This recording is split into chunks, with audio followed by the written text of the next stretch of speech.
I'm Lord Lytton, and I'm very proud to be patron of the Chartered Association of Building Engineers. I'm also an independent crossbench member of the House of Lords.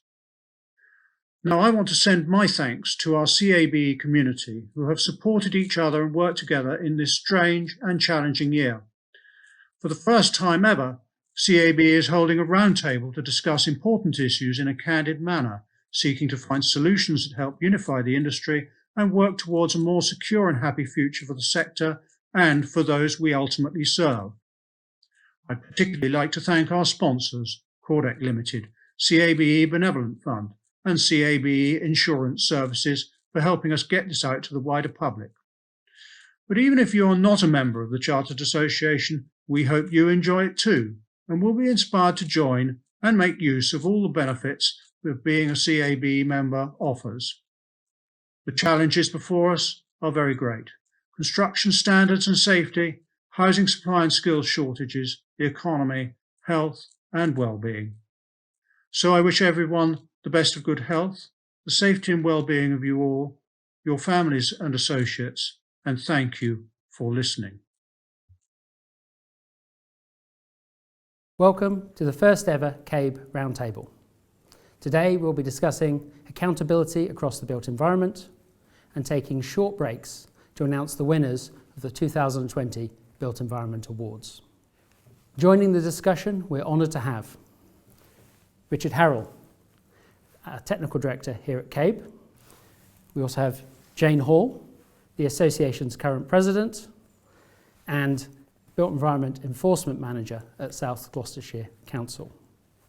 We have the Reverend Gavin, an Honorary Fellow of CABE and Health and Safety Policy Lead at the Construction Industry Training Board, as well as Liz Mail, one of the Built Environment Awards panellists and Managing Director of a PR firm within the construction industry. And myself, Dr. Gavin Dunn, Chartered Building Engineer and your Chief Executive here at CABE. So let's dive into our questions. Firstly to you, Jayne. The culture of the construction industry is changing and needs to change. What do you think are the most important adjustments that we need to see happen? Well, it goes without saying, doesn't it, Gavin, that it was pointed out to us very harshly by Dame Judith Hackett that she felt the industry was racing to the bottom. So she feels that we're not very morally it's upstanding. So I think the most important thing is, we need to be able to demonstrate that we are competent, that we're professional, that we can do our job, and along with that, that we have the correct ethics, that we are looking to build, the best buildings possible for the consumers of those buildings, and that we're not trying to, make a fast buck, which, we need to regain the confidence of the public in the construction industry, and it's critical that we can prove to those people who are questioning us that we can do our job, we know what we're doing. There are many different careers, different professions within the construction industry, all of which have a role to play, and we need to make sure that we shout loud about how good we are and that we do it right. Brilliant. And of course the construction industry is made up of individuals. So Gavin, how is this playing out for the individuals that work in the sector? I think cultural change is needed so that not only do we give a better picture to the public, but also that we look after our own people. I think that we've focused a lot on safety issues, and that came about from the construction summit that happened in 2001, and that's right. The industry unfortunately still has on average about 30 fatal injuries a year. We've started to focus around the Olympic time on the occupational health side of things, but of late we've had to, I think, really pay more attention to mental health. I don't want to speak about that now because every answer I give will probably be around mental health. It's just about looking after our people and treating them properly. I think it is quite shocking, I think, that in targeted inspections that have been made by the Health and Safety Executive, we're still finding that on around 30% of our sites they still haven't even got basic welfare. So I think cultural change is desperately needed in the industry. Richard, is the construction industry still an attractive career to follow? Well, I think it should be, because the act of actually creating these assets is tremendously satisfying. It's a fantastic thing as a designer to see what you've imagined being brought into reality. And compared to many career paths, whatever you do as part of the construction sector, there's a really tangible output at the end of the day. It's different to a lot of jobs at the moment.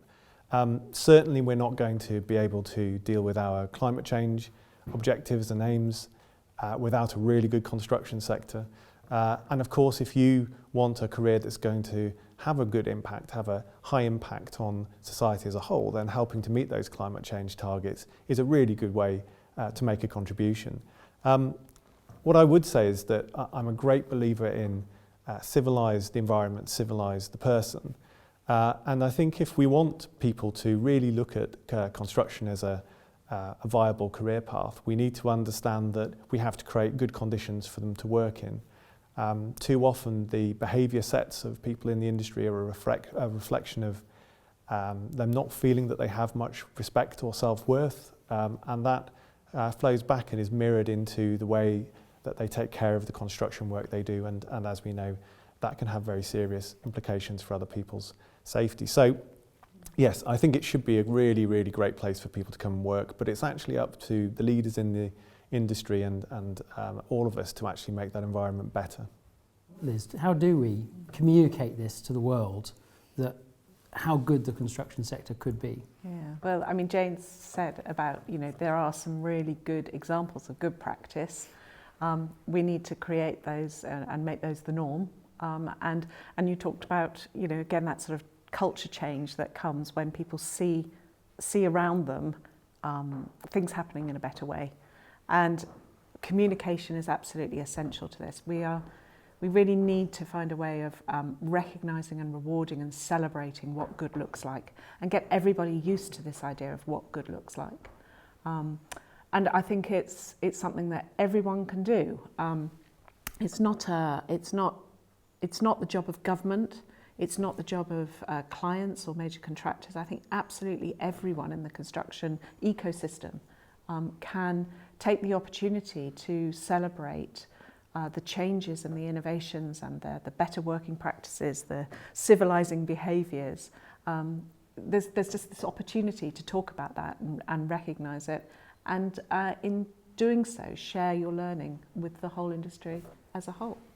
And then with things like the golden thread coming forward, which change how we are going to operate as a construction industry, yes, how do you think that plays out in practical terms in the way individuals communicate, but then how we communicate across to the broader in the industry and across supply chains?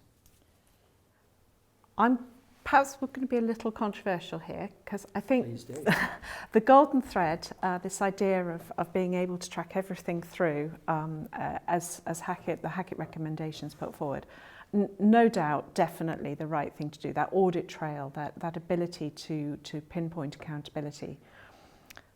But actually, I do think we must be very careful not to rely on, be it BIM or some other technology system, and just assume that the golden thread is just ticked, that actually we've done our communicating, we've done our sharing, we've done our accountability.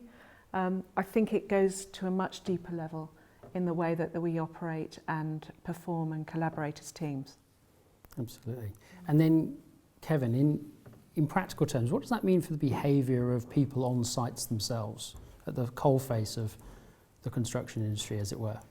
I'm going to use a word which probably is very unfamiliar to some in construction. It's about kindness, and it's actually about treating each other, as you would. It's one of the old golden rules, isn't it? Treat each other as you would expect to be treated yourself, and that can be challenging because we're also bound by contract, and contract is putting demands onto us. Contract is an exchange of risk for money.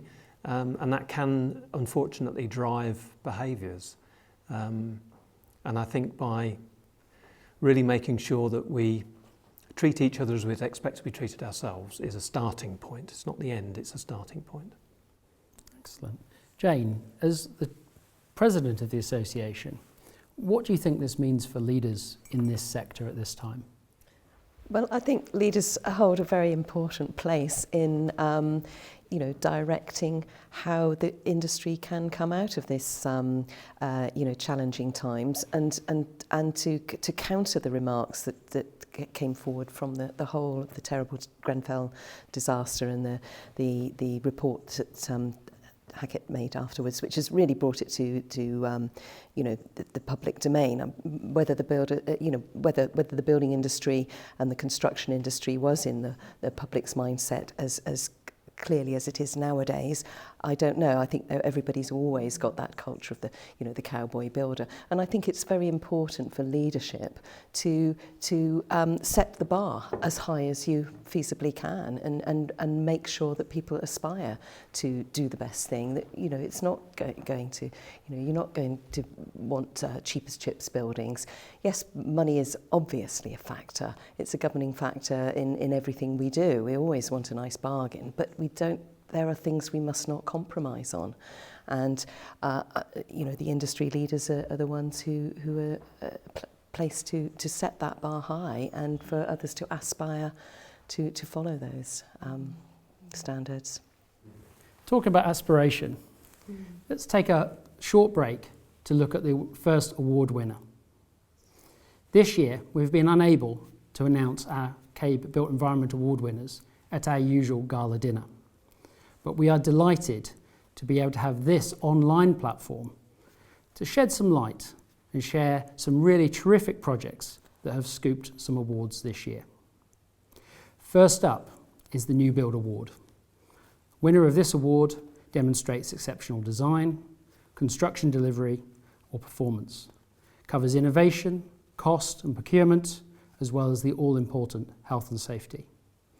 Let us see who the recipient of the 2020 New Build Award is.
That was excellent.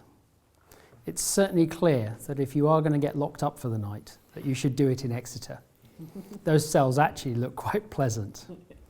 Let's get back to our discussion. Richard, we're at the start of a new journey of building regulatory process here in England and other parts of the UK. The new Building Safety Bill that's currently going through Parliament introduces a new range of sanctions, unlimited fines, and an entirely new approach to building control. Do you think it's going too far? And what is the best approach to ensure its success? Well, I think firstly we've got to really understand the extent to which there has been a loss of trust. Working within the industry, life seems to kind of go on as normal, but actually at a political level and more importantly amongst the public, there has been a fundamental loss of trust in the capability of the sector and the safety that the sector delivers. So do the sanctions go too far? Well, I think they reflect the level of anxiety and the level of importance that the rest of society actually place on the industry delivering properly.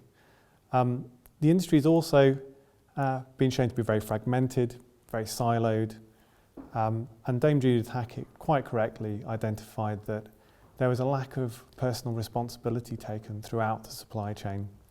Too many people expecting someone else to make the decisions that mattered. So I would say that the sanctioning regimes that are being introduced are pretty much proportionate to the risk that the industry presents to people when it does things wrong. So I think it's probably about right. And it will be needed because forcing through the behaviour change through the supply chain, through the contractual chain, which will also have to change. That's a big challenge to land that properly. And unless the incentives are there, particularly in the way that work is commissioned and managed, then we won't get the change that we want and we won't get the outcomes we want. Liz, how do you think this plays through to the consumer, ultimately the people living in homes? And do you think the new Homes Ombudsman has a role to play in this? Possibly. I mean, we're still waiting to see how that will shape up. I think Richard's touched on this really, really critical issue around trust. And what is it that creates public trust? Not just in our industry, actually, but in any industry. In fact, there was some really interesting research on this done by Ipsos Mori, and they were looking at what builds trust in industries. And in the particular case, they looked at the financial services industry. And one of the key criteria for building public trust or rebuilding public trust was about consistency.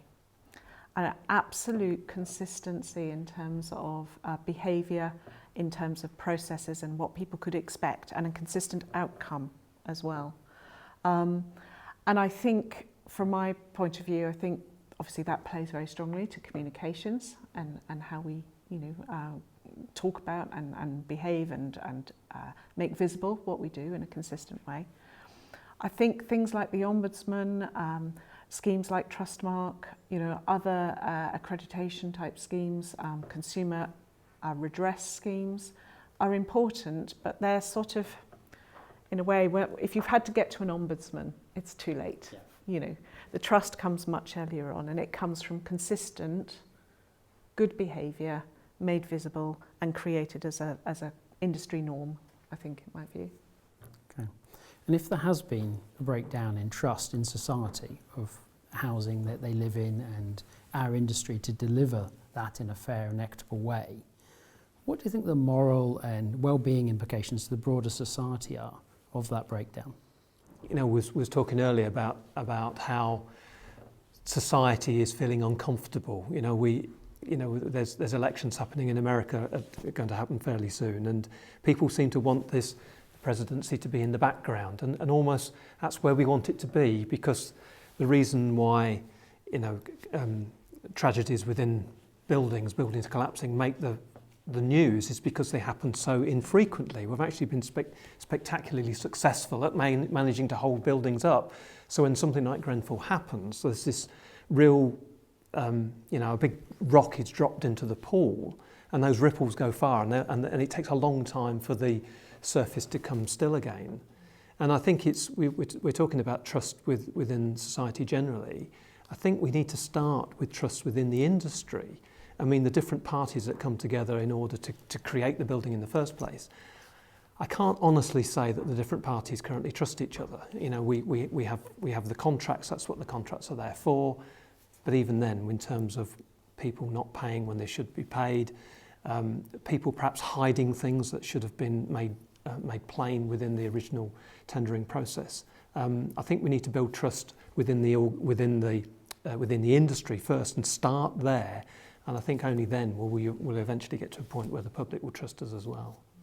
Yeah, and I guess at the end of the process, there needs to be a new approach and a new behaviour set from the regulators themselves to back that up to create accountability. Jayne, you're currently an enforcement manager for a local authority. How do you think this will play out? What will the new normal be for regulatory enforcement for our sector?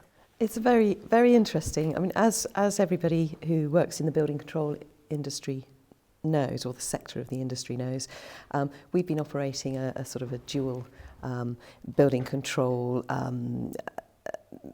private versus local authority for many, many years. And whilst it's good, it is also contributory to some of the problems that we've seen, elevated through the outcome at Grenfell.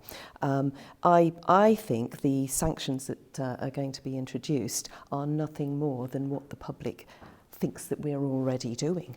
And they're disappointed to find out that we're not, that we don't have stop notices. We can't, take, real action against companies that are falling foul of the regulations.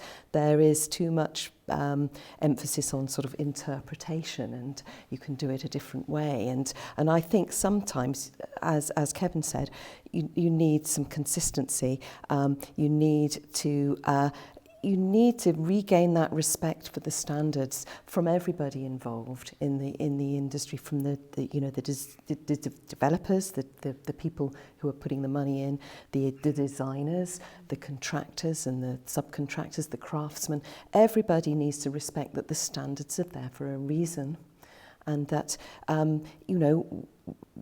not to try to evade them or to work around them, but to be honest and open and accountable for actually applying those standards at every point. I've always said, just dropping in about accessibility, if every building was designed to be accessible to all, we wouldn't have any problems with accessibility. But it's about being able to look at the much bigger picture and delivering a product that is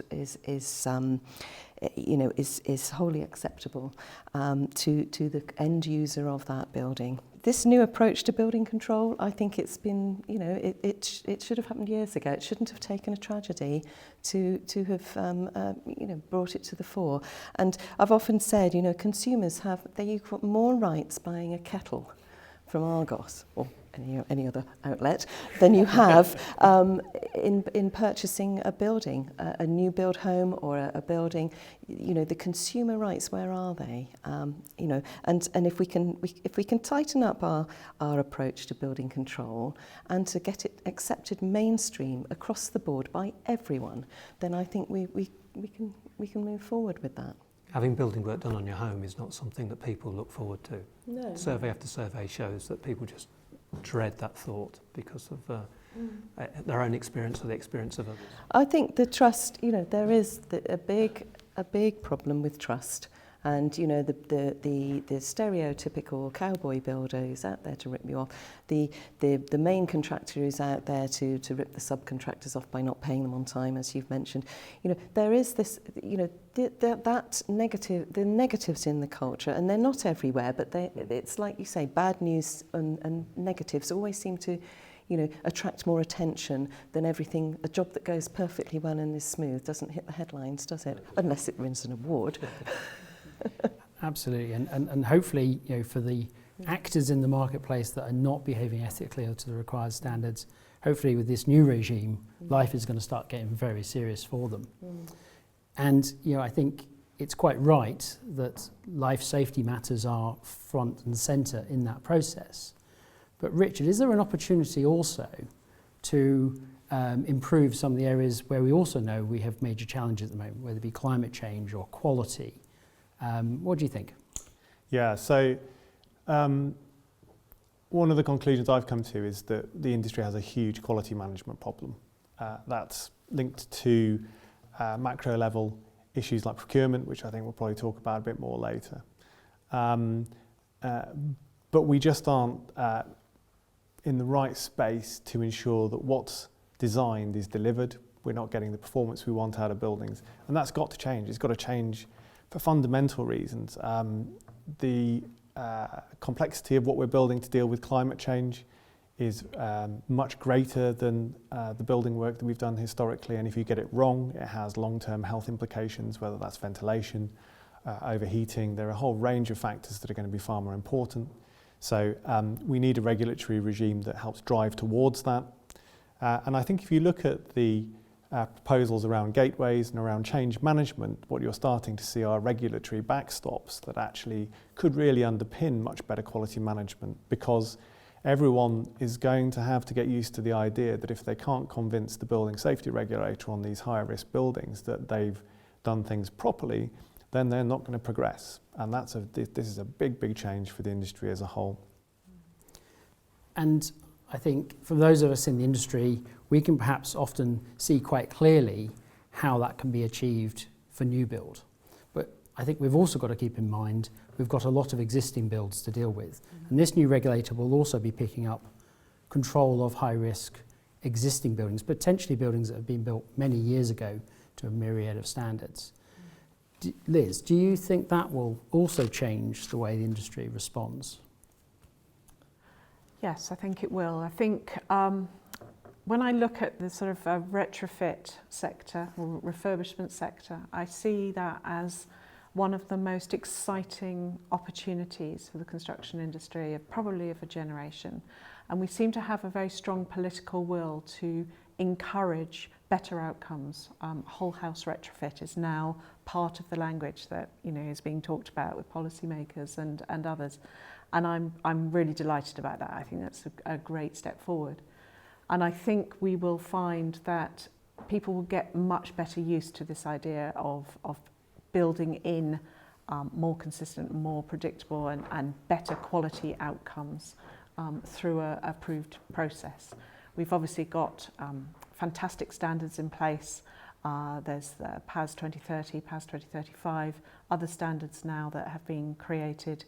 We've got Trustmark now with installers and trades now requiring a Trustmark accreditation for retrofit work under, say, the Green Homes Grant, and I'm sure will be the case for future schemes as well. So this is putting some very good frameworks around the industry and will definitely push us in the right direction. That's my view. Well, speaking of change and how we make better use of all of our existing buildings, it's a great opportunity to take a moment to see who's won this year's Maintenance or Refurbishment Award. An award that demonstrates good practice and innovation in delivering maintenance or refurbishment within the built environment.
Well, isn't that fantastic?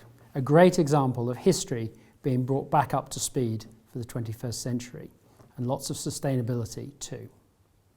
But let's get back to our discussion. Liz, we know procurement is key to unlocking so many key issues within the built environment: climate change, health, safety, skills, education. What can we do to unite these? Gosh, yes. I mean, procurement is the power broker, isn't it? It's where all the power lies. The buyer can set the standards that they're looking for, and this is an opportunity, as you say, to address such a wide range of issues. I mean, obviously safety and sustainability, but also diversity and social value. regeneration, the levelling up agenda. I mean, you have the opportunity in procurement to set the bar. The issue is, I guess the question in my mind is, will clients do that? Will they procure for best value? Will they procure for the best possible outcomes? Or will they go back to procuring for lowest cost, particularly in a recessionary environment? I think that's a danger. We mustn't lose the advances that we've made. I think there's been some real demonstrable leadership, some really fantastic examples, which we've seen in the awards, of clients and supply chains working to those much higher outcomes. We mustn't lose those advances. And Gavin, thinking about the workers on site and the well-being of the people in our industry, what are the practical levers that we can build into our contracts that can drive better behaviours, better treatment of people? I've had the argument put to me before that designers shouldn't dictate what contractors do. And I absolutely hold with the premise that it's up to a contractor to decide how they then build and manage the risks that are on site. But if the designer, in putting together a design, has seen a way that this can be managed in a way that is reducing risk to an acceptable minimum. There will always be risks involved in construction. I'm not going to pretend that that's otherwise. Then include it within the contract. And I'll even go as far as to say include it within the bill of quantities. Because health and safety and the provisions that are there to cover health and safety, welfare included, are always covered in the overhead somewhere. And if someone is trying to pare back their price in order to win it, it's always very easy just to pare back on the overhead. Why not put a price in for provision of proper welfare? Because if the price is there, then it's absolutely expected you're going to be paid for it, because very often I think maybe some clients expect that to be done just ordinarily. They're paying for it anyway, they just don't see it. And I think by making it visible and making it obvious that that is what is expected, then if a contractor comes along and says, actually, I'd like to do this differently, then you'll say, well, okay, this is the minimum that we've set within the contract. We'll expect you to be giving us more than that in any alternative method of construction that you bring forward. Okay, and I guess that plays out also in opportunities to define how people will deal with disputes and confusion or disagreements when those occur. Yes, and I think psychologically, having constructed something, be it the welfare facilities, and getting some money for it, kind of, I don't know, that feels like a good thing to do. Having these provisions brought in under a general overhead, the contractor isn't actually seeing those physically come into their bank account. I just think psychologically it would make a huge difference as well. Richard, earlier we were talking about quality and performance in the context of climate change. Does procurement have a role to play in this? Yeah, absolutely. I mean, I'm going to go back to kind of one of those fundamental concepts around the time, cost, quality triangle that we all know about, where these are the essential trade-offs in the structural formation and procurement process. You can get something cheaper if you take a bit longer and you sacrifice quality. You can get something faster if you pay more and sacrifice quality. And the common theme in all of these seems to be sacrificing quality.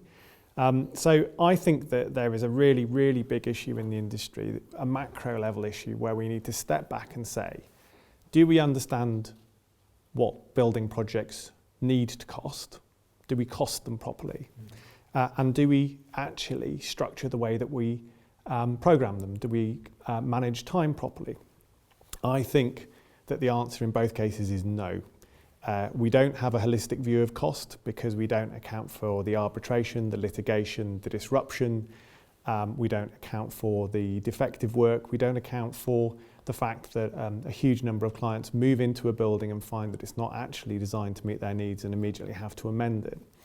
So we've got to get better at cost. We've got to be more honest about cost and outrun cost rather than tender cost. I think it's very, very strange that we set our budgets in this industry based on the tender price when I have no idea how few projects come in at the tender price, but I'm pretty sure it's the vast minority. And we saw that similarly with time, we've actually got to start properly structuring, and BIM and information technology starts to make it a lot easier earlier on to bring construction managers in and properly program out what a project will really take in terms of time and sequence before it is tendered to the contractors, who in effect will have to say yes to the client's assumed timing and then deal with the consequences later on. So we've got to get much, much better at those two. If we get those right, then there's a much better chance that we'll actually be able to get the quality flowing through, because there will be the time to do the work properly and there will be enough money to pay for the right materials and for the right level and quality of labour to do it. So this whole conversation gets me very excited. Someone who's spent so many years looking at how do we achieve better sustainability performance, how do we improve the well-being of our occupants of buildings. So often we always came across this lowest capital cost scenario, the fixation of our industry on that, where we knew there were greater opportunities to add value, have better performance, and ultimately across the life cycle of a building to have something that was worth more and made more money for people involved. But because we were so focused on the cost of something at one point in time, so many of those opportunities were missed. So I'm very excited about this, particularly when you take into account the well-being and the productivity of the occupants. The idea that we could build buildings that perhaps, yes, do cost a little bit more up front, but are so much more valuable and actually makes more money for the people involved in those buildings over their life cycle. And makes them feel better. And exactly, and that's even before you think about all the wider benefits of better energy performance or improved well-being and just the health of the nation. And when you accurately take all the costs into account, you may well find that you're making savings. The problem we have at the moment is that business decisions in terms of the procurement path that's followed purely focus on capital, and so the wrong decisions naturally flow from that, because we're only looking at a very short period of expenditure. So this is a very exciting new way of making, if it becomes the norm, new way of procuring buildings. But do we have the skills and education in the industry to deliver that, Jayne? Well, we're on thin ice, probably. We have, it goes without saying, an ageing demographic, and we're not, the industry hasn't projected itself as an attractive place to be for newcomers into it. And that's what we're working on today, is we're talking about today is, we've already talked about the culture needs to change. So, and procurement, however many sums and number crunching you do to deliver the true costs, if you don't have the people with the knowledge and the skills and the experience to be able to deliver that project on the ground, then you fall back into that supply and demand situation, which can then make all those fantastic sums you've done fall by the wayside, because you may have to increase your costs, or the costs increase because you're trying to find the people to do the job. My view is we need to tackle that. We need to make sure that people have access to the training and training that they require, the ongoing what do they call it, CPD, continuing professional development, and that's something that CABE has worked very hard with, ensuring that members see the value of expanding their knowledge and being able to demonstrate their competencies. And again, we touched on this earlier on in the conversation about being able to prove your competencies. I manage a team of building control surveyors who have been ranged from an apprentice who's just embarking on their career to someone in their 60s who's still hanging on there because he enjoys to come to work. But I know the older people in my team who are reaching the point of where they're sort of perhaps thinking about winding down and leaving the industry, may be fearful of being able to prove their competencies. They may not know what they know.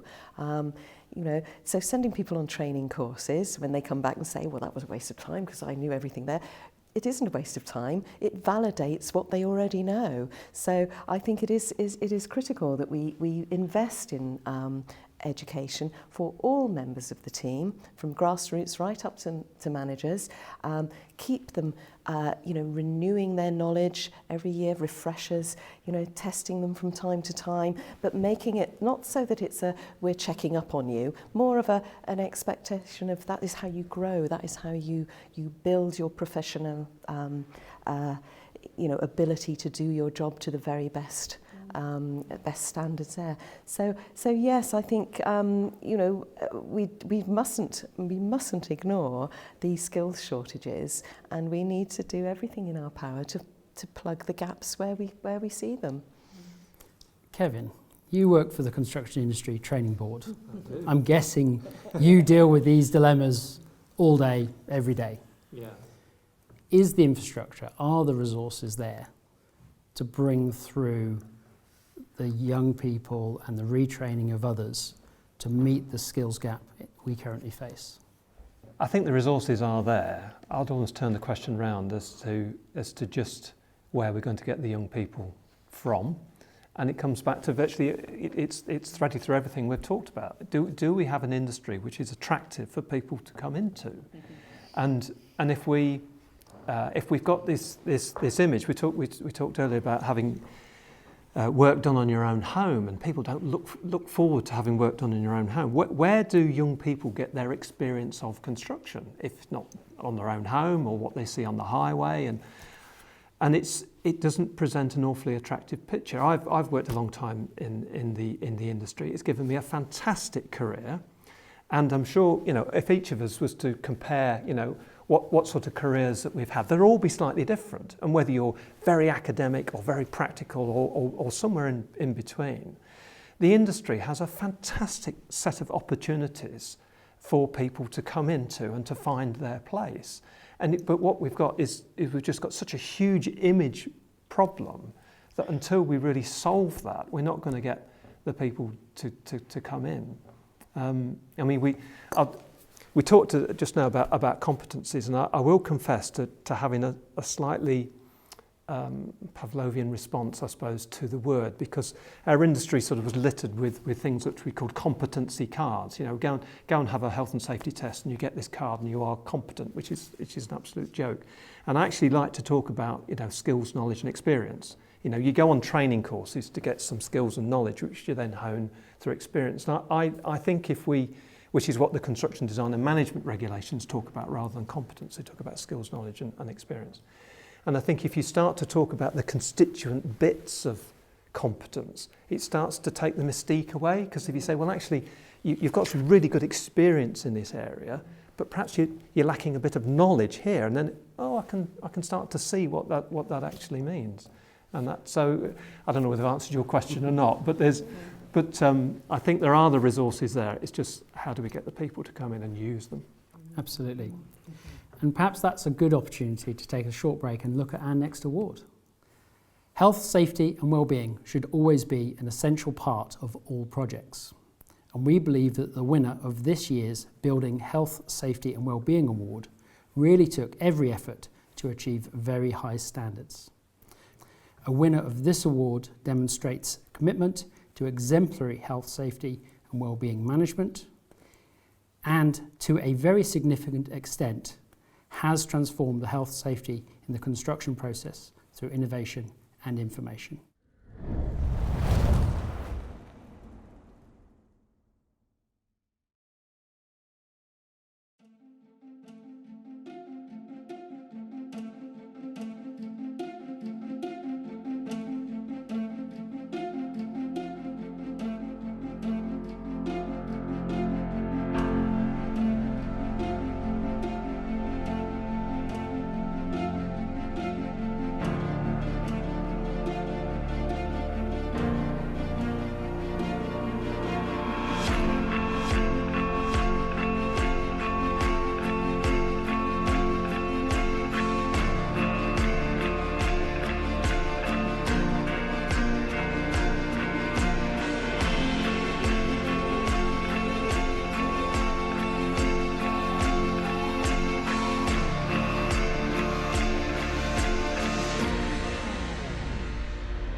Like most building engineers, I get very excited by innovative structures, and that inverted pyramid at its core was very exciting indeed.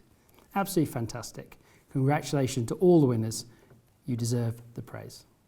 But let's get back to our discussion. Kevin, there are a lot of changes coming that we have anticipated, but of course now also the unexpected COVID epidemic. That means trajectories need to be adjusted. But what are some of the blind spots or areas of concern that you foresee? I think I'm going to give a rather boring answer and just sort of point out the things that are there. You know, sometimes they say if you want to hide something, put it in plain sight. We still have an industry where every year fatal injuries are caused by people falling from height. We know we put people to work at height. We know that the sudden impact of falling from height can have disastrous effects, and yet we keep on repeating those mistakes. We know that 3,500 people die every year through occupational cancers, and we know that most of that comes through asbestos. Okay, there are historical contact that's probably responsible for that. But crystalline silica cutting, dry cutting of concrete and bricks, unfortunately you still see time and time again people that are doing that.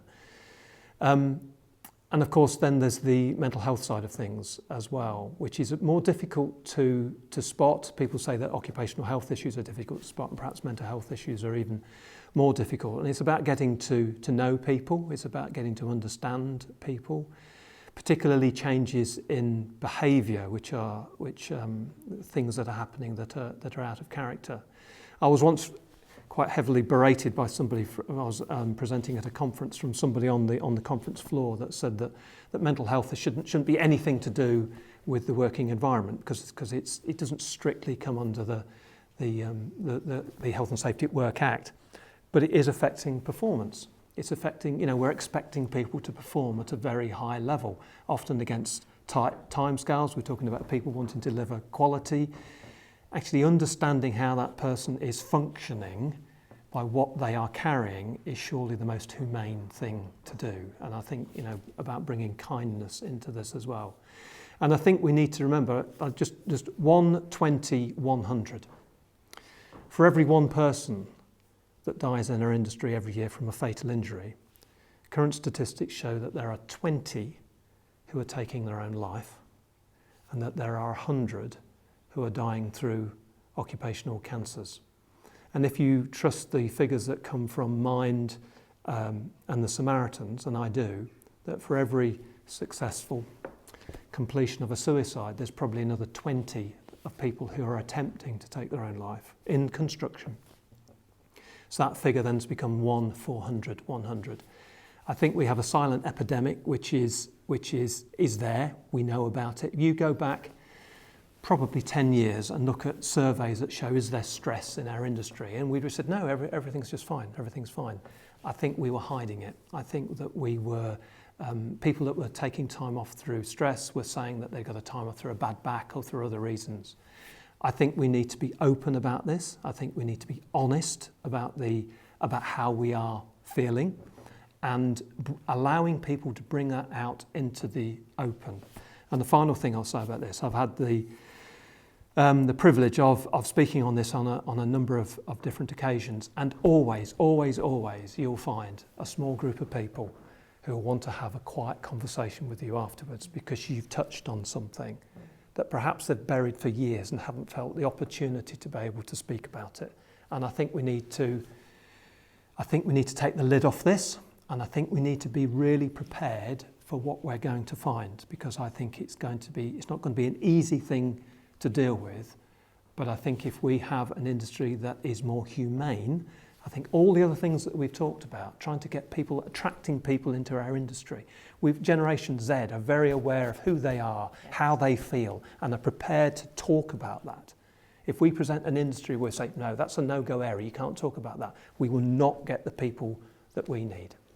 I think that's a very poignant reminder that as we have all become very, very focused on dealing with the here and now of the COVID epidemic, that we do remember that all the other challenges and all the other risks are still there. And indeed, the epidemic may have made some of the ones which are more difficult for us historically to have dealt with significantly worse. And ultimately it does come down to looking after our people. And on that thought, Liz, what initiatives can professionals and professional companies in our sector do to better look after people and to nurture that next generation of building engineers? Do you know what? I think fundamentally, let's not get thrown. This industry is not full of bad people who don't care about other people. You know, we do care. We care passionately. Perhaps we don't have the right, framework to support some of these things, or we consider it, I don't know, just again, we don't have the norms to model on, to compare. We don't communicate it. It's not open. You're absolutely right. It's not as open as it should be. And best practice isn't shared and communicated and celebrated as it should be. I think fundamentally, I'm an employer.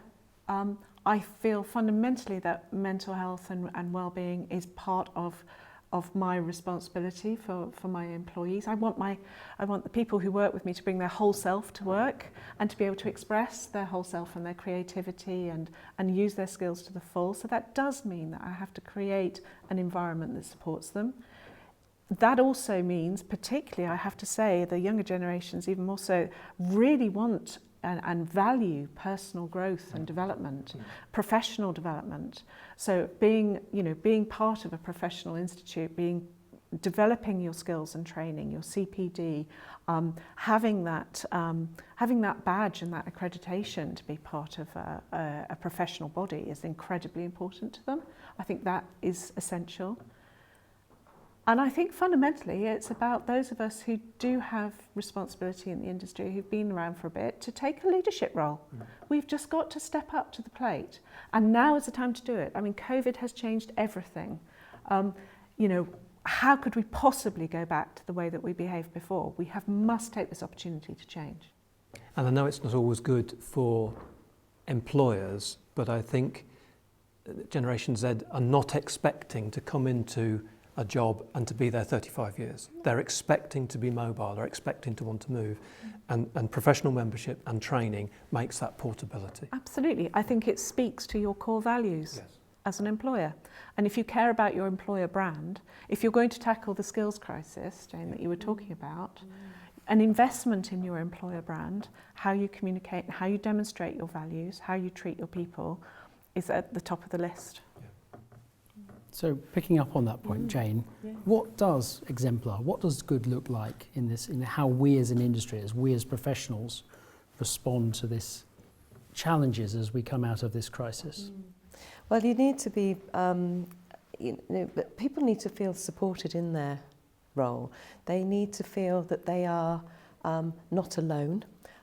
This sort of collaboration idea and the networking, which people think of networking as, you'd go down to the men's club after work and share a gin and tonic, and it's all very exclusive. Networking needs to be less exclusive, more inclusive, and that's what I think is more important about the way the industry is moving forward is inclusivity. We're talking about equalities, making people feel that it's a place that they can belong and they can thrive, that they can plan a career path, which might involve, learning and then developing transferable skills and moving into another sector or another route through. It needs to be exciting and interesting for people to feel that they're engaging in something worthwhile. And as you rightly say, Liz, leaders can demonstrate that by sharing their own experiences. I mean, we'll happily share, my career path with a young person who's maybe thinking about, well, should I enter in, this industry? My path hasn't been a straight line. It's taken curves and different directions. And I think, it is important that we embrace change and we learn positively from it.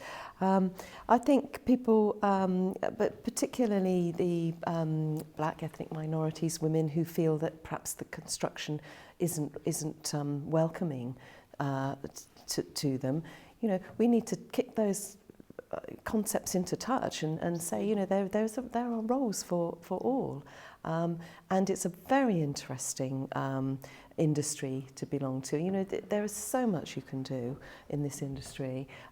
Whatever your interest, I mean, it can almost be a point if it doesn't feel like, you know, work. We talked, yes, obviously there has to be sort of professional standards and ethics and accountability and scrutiny across the way. But actually, if you enjoy the hours that you're spending at work and you get something back from it, and you can, you know, you're collaborating with others and you're doing something worthwhile and you're delivering to the community a project that benefits more broadly, and you can step back and say, you know, many years later, hey, I laid that brick there. You know, I built that. I designed that. You know, that. You know, we need to impress on people that there is worth in what they're doing. And, you know, being a member of a professional body such as CABE, you know, at every level, there's a route in to CABE from your first sort of day at college. You can become a member as a student, and you can plan your own career path. You can be encouraged and influenced by others around you. You have that networking opportunity. You have the support of a tailored CPD, you know, progression through your career, and always someone to talk to. And like Kevin said, you know, when you attend an event, a training event, and you learn something new and something sparks with you, you know, you can go and speak to that speaker and say, I want to learn a little bit more about that. And you can specialise, you can do what you want. And I think, you know, this is where the industry has to place itself, is inviting people in to join into it and to progress and to set those standards high and reach out for the sky. Yeah.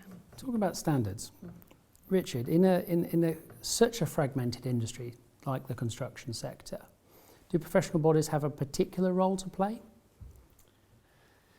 Yeah, I mean, we all need to have the backing to act in the right way. And professional bodies in particular, I think, have a key role in giving people the confidence that when they see something that's wrong and they want to question it, that is what they should do. We've had a long-standing problem with disclosure and people acting. It's a personal responsibility issue. But professional bodies in particular have an absolutely vital role in providing the frameworks, the moral frameworks and the ethical frameworks for people to know when they should act and how to deal with things. Ethics in this context are critical. They're often hard to describe, and I've spoken at a number of conferences about ethics, and you can see half the audience kind of rolling their eyes and the other half kind of scratching their heads. And so I ask three questions. I always ask, how many of you think ethics are important? And of course everyone puts their hands up because no one's going to say they don't think so. And so how many of you deal with issues that have ethical consequences? And the vast majority of people in the room will put their hand up. How many of you discussed ethics in the last 12 months? And no hands will go up whatsoever. And this is, it's not just a blind spot, it's an absolutely incredible opportunity, because if you stand up and start talking about ethics, what I have learned is that you then think about ethics and you do not want to be found to be a hypocrite, and you start changing the way you challenge all of your actions in line with that. So although it seems very esoteric and you go, oh gosh, how are we going to deal with ethics? My top tip, leaders in organisations need to stand up and talk about their ethical beliefs. They need to get the people they manage to stand up and talk to the people they manage about their ethical beliefs. And they need to actually think about ethics in a strategic way. They have to create the agency, the room and the space for people to be able to act ethically. And we can then, as professional bodies, provide that wider support of setting the framework within which they make those judgments. But it's actually a strategic issue. And I'll just give you one further example. We've talked about procurement, and I really do think procurement is key. Most organisations that procure on a regular basis, I guarantee, have a corporate social responsibility policy. They'll have many other policies that talk about the ethics of what they do. I'm pretty sure that their procurement policies won't talk about the ethics of their procurement pathways and the impacts that they have on the industry. And if we change that, and if we can enable clients to understand the incredible leverage they have for the better, then we might actually start to see the real change in the industry we need. But that to me is the big blind spot. You know, the read across to understand how the decisions made at a procurement level incentivise the bad behaviours in the industry. Maybe we need to open that up and be honest about that as well, because I don't think it's visible to clients and commissioners, and I think if they understood those things, they would actually change the way they do them. Absolutely. So I'm going to take the opportunity to draw us to a close with a bit of a reflection, and that's occurred to me why we've been discussing today. We started out today talking about accountability and the need for the industry and professionals within it, all of us, to get ready for and be prepared to be much more accountable. But I think as the conversation's gone on, it's also become very clear, not only do we need to be accountable, we all need to become that advocate for change as well, and live by our own rules. And taking your point, that very powerful point about once we start talking about things, the behaviours follow. We become much conscious and follow suit. So certainly that's something I'll be taking away from this, and hopefully our audience will be as well. Gandhi said, "Be the change you want to see." Yes. Yeah. Very, very poignant words. Unfortunately, it is time for us to end. I suspect this conversation could go on for a long time, and it's certainly enjoyable. But I would like to take this opportunity to share a number of thank yous. All of you who have taken the time to submit projects for the Built Environment Awards this year. Our awards panel, including Liz Mail. And of course, each of our speakers, Richard, Jayne, Kevin, Liz, and maybe a little bit to myself for contribution, for lending us your expertise today. And to all our viewers, please visit cbuild.com/BE2020 to read more detail about each of the projects and winners this year. Or if you're interested in becoming more involved or a member of the association, find out more about all we do and the support and training we offer our members, simply visit cbuild.com. Thank you and goodbye.